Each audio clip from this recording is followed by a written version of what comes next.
ഞങ്ങളുടെ ഇവിടെ കറുനാരങ്ങ ഉണ്ടാക്കുന്നത് എങ്ങനെയെന്നറിയോ? തൊലി കളഞ്ഞ് ചെറുതായിട്ട് കട്ട് ചെയ്ത് താളിച്ച് മുളക് പൊടി ചേർക്കാതെ, അതായത് പച്ചമുളകിട്ടും വെള്ളം ഒഴിച്ച് തിളപ്പിച്ച് ഒരു കറിയുടെ പരുവത്തിലാണ് ചെയ്തെടുക്കുന്നത്. അപ്പോൾ അതിൽ നിന്നൊക്കെ വ്യത്യസ്തമായിട്ടുള്ള രീതിയിലാണ് ഞാൻ ഇന്ന് അച്ചാറിടുന്നത്. അപ്പോൾ കുരുവെല്ലാം മാറ്റിയതിന് ശേഷം തൊലിയോടുകൂടി ചെറുതായിട്ട് അരിഞ്ഞെടുത്തിട്ടുണ്ട്. ഇനി ഈ നാരങ്ങ നമുക്കൊരു പാത്രത്തിലോട്ട് മാറ്റി കൂടെ ഉപ്പും ഇട്ട് ഇളക്കി കുറഞ്ഞത് 1 മണിക്കൂറെങ്കിലും ഒന്ന് അടച്ച് മാറ്റി വയ്ക്കണം.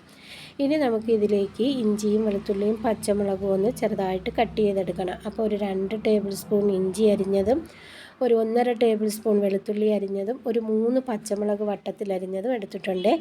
അതിനുശേഷം ഒരു പാത്രം അടുപ്പിൽ വെച്ച് എണ്ണയൊഴിച്ച് ചൂടാവുമ്പോൾ കടുകും കറിവേപ്പിലയും ഇട്ട് പൊട്ടിയതിലോട്ട് നമ്മൾ അരിഞ്ഞു വെച്ചിരുന്ന ഇഞ്ചിയും വെളുത്തുള്ളിയും പച്ചമുളകും ചേർത്ത് നല്ലതുപോലെ മൂത്ത് വരുമ്പോൾ ഫ്ലെയിം ഓഫ് ചെയ്തിട്ട് ചൂടോടുകൂടി തന്നെ ആ എണ്ണയിലോട്ട് നമുക്ക് പൊടികളെല്ലാം ചേർത്ത് കൊടുക്കാം. മുളക് പൊടി, മഞ്ഞൾപ്പൊടി, ഉലുവാപ്പൊടി, കായപ്പൊടി, പിന്നെ ഈ മസാലയ്ക്ക് വേണ്ടുന്ന കുറച്ച് ഉപ്പും കൂടി ചേർത്ത് നല്ലതുപോലെ ഇളക്കിയതിന് ശേഷം നമുക്ക് ഈ മസാല അരിഞ്ഞ് മാറ്റി വെച്ചിരുന്ന നാരങ്ങയിലോട്ട് ചേർക്കാം.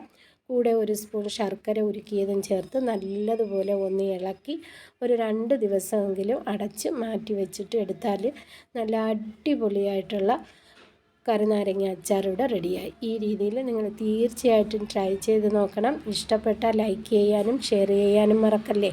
അടുത്തൊരു വീഡിയോ ആയിട്ട് ഇൻഷാ അല്ലാഹ് വീണ്ടും വരാം. അപ്പോൾ ഓക്കെ, ബൈ.